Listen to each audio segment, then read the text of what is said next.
ইলশে গুড়ি ইলিশ মাছের ডিম, ইলশে গুড়ি দিনের বেলায় হিম।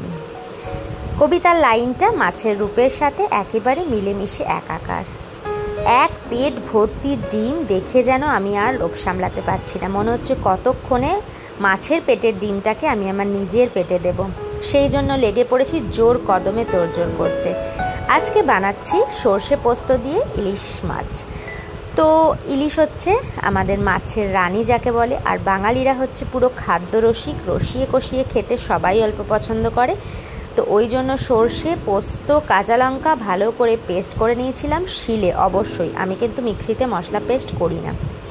তো যাই হোক, হ্যাঁ বেশি মশলা হলে সেটা করতে হয়, অল্প মশলা হলে কিন্তু আমি শিলেই বাটি। তো সেটার সাথে দিয়েছিলাম নুন, হলুদ, একটু কালারের জন্য লঙ্কার গুঁড়ো, আর দিয়েছিলাম সাথে টক দই আর সর্ষের তেল দিয়ে কিছুক্ষণ আমি ঢাকা দিয়ে রেখে দিয়েছিলাম। তারপরে কড়াই গরম করে তার মধ্যে আলতো হাতে প্রত্যেকটা মাছ দিয়ে দিয়েছিলাম।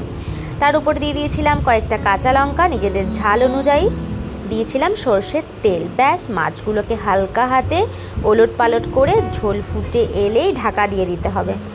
ঢাকা খুলেই দেখবে মাছগুলো পুরো একদম এক পিঠ হয়ে গেছে। ইলিশ মাছ যদিও বেশিক্ষণ টাইম লাগে না, আর এক পিঠ করে উল্টে দিলেই রেডি হয়ে যাবে আজকে সর্ষে ইলিশ।